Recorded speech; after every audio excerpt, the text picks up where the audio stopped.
Hello നമസ്കാരം, happy ടൈംസിൻ്റെ പുതിയൊരു വീഡിയോയിലേക്ക് എല്ലാവർക്കും സ്വാഗതം. കുറേ നാളായി നമ്മൾ വീഡിയോ ഒക്കെ ചെയ്തിട്ട് നമ്മുടെ കൊടുങ്ങല്ലൂർ താലപ്പൊലിക്ക് വെറും മണിക്കൂറുകൾ മാത്രമേ ബാക്കിയുള്ളൂ. അപ്പോൾ ഞാനും കൊടുങ്ങല്ലൂർ അമ്പലം വരെ ഒന്ന് പോയിരുന്നു. അവിടുത്തെ ഒരുക്കങ്ങളും എല്ലാം എന്തായി എന്നൊക്കെ ഒന്ന് കാണാൻ. ഞാൻ വിചാരിച്ചത് അവിടെ ഇന്ന് കാര്യമായിട്ടുള്ള തിരക്കുകളൊന്നും ഉണ്ടാവില്ല, കാരണം നാളെയാണല്ലോ താലപ്പൊലി തുടങ്ങുന്നത്.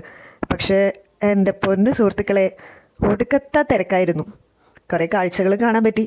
അപ്പോൾ എൻ്റേതായ രീതിയിൽ ഞാൻ ഒരു വോയിസ് ഓവറിലൂടെ നിങ്ങളോട് പങ്കുവയ്ക്കാമെന്നാണ് ഞാൻ വിചാരിക്കുന്നത്. ആദ്യമായിട്ട് വോയിസ് ഓവർ ചെയ്യുന്നതിൻ്റെ കുറേ പ്രശ്നങ്ങളുണ്ട് കേട്ടോ. ഞാൻ മാത്രമല്ല, ഞാനും എൻ്റെ വല്യമ്മയും അമ്മയും കൂടിയാണ് കൊടുങ്ങല്ലൂർ അമ്പലത്തിലേക്ക് പോയത്. ആദ്യം തന്നെ ഞങ്ങൾ കൊടുങ്ങല്ലൂർ അമ്പലത്തിൽ ദർശനമൊക്കെ കഴിഞ്ഞിട്ട് പിന്നെ ചുറ്റമ്പലത്തിലേക്ക് നടക്കണ വഴിയാണിത്. അവിടെ കുറേ കൈനോട്ടക്കാരികളും ചേച്ചിമാരും എല്ലാവരും ഉണ്ടായിരുന്നു. അതൊക്കെ പകർത്തി ഞാനിങ്ങനെ പതുക്കെ നടക്കുകയാണ്. ആൾക്കാരെല്ലാവരും ഇങ്ങനെ സൂക്ഷിച്ച് നോക്കണ്ടിട്ടാ, ഇവളാരാപ്പാ ഞങ്ങളുടെയൊക്കെ വീഡിയോ എടുക്കാൻ, നാളെയാണല്ലോ താലപ്പൊലി, പിന്നെന്താ ഇപ്പോൾ ഇവിടെ വന്ന് വീഡിയോ എടുക്കണേന്നൊക്കെ സംശയിച്ചിട്ട് അവരൊക്കെ ഇങ്ങനെ നോക്കണ്ടായിരുന്നു. ചെറിയൊരു ചമ്മലും ഉണ്ടായിരുന്നു. അങ്ങനെ അമ്മയുടെയും വല്യമ്മയുടെയും കൂടെ ഞാനിങ്ങനെ നടന്ന് ഓരോരോ കാഴ്ചകൾ പകർത്തിക്കൊണ്ടിരിക്കുകയാണ്. അപ്പോൾ നാളേക്ക് അമ്പലത്തിലെ പൂജയ്ക്ക് ആവശ്യമായിട്ടുള്ള വിളക്കുകളും നെൽപ്പറകളും ഒക്കെ കാണാൻ പറ്റി. അതൊക്കെ അവിടെ ഇങ്ങനെ ഒരുക്കി വെച്ചിട്ടുണ്ട്. പിന്നെ ഒരു സന്തോഷം തോന്നുന്നൊരു കാഴ്ച എന്തായിരുന്നു എന്ന് വെച്ചാൽ, നമ്മുടെ കുടുംബശ്രീ ചേച്ചിമാർ മൊത്തം ഉണ്ടായിരുന്നു. ആൽമരത്തിന് ചുറ്റും ഫുൾ സ്ത്രീജനങ്ങളായിരുന്നു കേട്ടോ. പകുതി മുക്കാല് സ്ത്രീജനങ്ങളായിരുന്നു, പറയാതിരിക്കാൻ വയ്യ. ഒരുപാട് ദൂരത്തുനിന്ന് ഒരുപാട് സ്ഥലത്തുനിന്ന് വന്നിട്ടുള്ള ചേച്ചിമാരായിരുന്നു കൂടുതലും. അത് കണ്ടപ്പോൾ ഒരുപാട് സന്തോഷം തോന്നി. പിന്നെ നമ്മുടെ വസൂരിമാല ദേവിയുടെ അടുത്തേക്കാണ് പോയത്. അവിടെ ഈ മഞ്ഞൾ പൂജിച്ച് അകത്തേക്ക് എറിയൂലോ ദേവിക്കൊരു പ്രസാദമായിട്ട്, അത് ചെയ്തു. അത് കഴിഞ്ഞിട്ട് ഞങ്ങൾ അപ്പം പായസമൊക്കെ വാങ്ങി ഞങ്ങൾ അമ്പലത്തിന് പുറത്തേക്ക് കിടക്കുകയാണ്. അമ്പലത്തിന് പുറത്തേക്ക് കിടന്നപ്പോൾ അവിടെ ജനസമുദ്രമായിരുന്നു, ആൾക്കാരെ കൊണ്ട് തിങ്ങി നിറഞ്ഞിട്ട്. അപ്പോഴാണ് അവിടെ സൈഡിലായിട്ട് ആനച്ചമയം പ്രദർശനമൊക്കെ പ്രദർശിപ്പിച്ച് വെച്ചിട്ടുണ്ടായിരുന്നു. ആനച്ചമയം എല്ലാം വളരെ നന്നായിട്ട് കാണാൻ പറ്റി.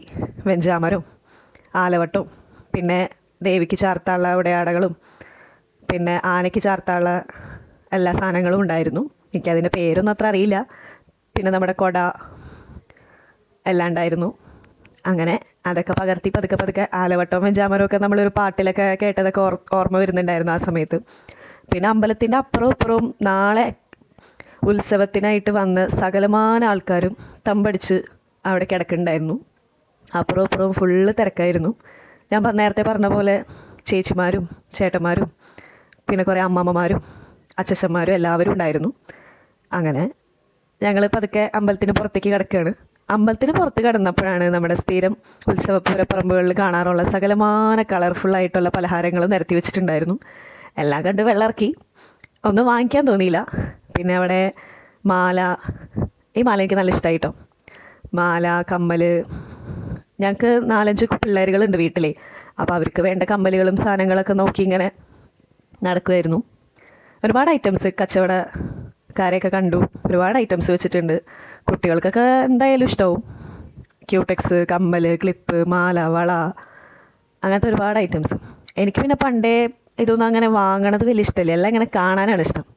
ഇങ്ങനെ കണ്ട് നല്ല ഭംഗിയിൽ ഉണ്ടെങ്കിൽ ഫോണിൽ ഫോട്ടോ എടുക്കുക, അതിങ്ങനെ സൂക്ഷിച്ച് വയ്ക്കുക, ഇതൊക്കെ ഇങ്ങനെ കണ്ട് നടക്കാനാണ് ഇഷ്ടം.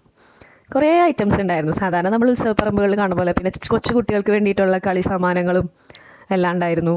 കാറുകൾ, ബൈക്ക്, പിന്നെ ഒരു പുതിയൊരു ഐറ്റം ആയിരുന്നു കേട്ടോ, ഒരു ഞണ്ടിൻ്റെ പോലത്തെ ഒരു വണ്ടി, ട്രക്ക്, JCB.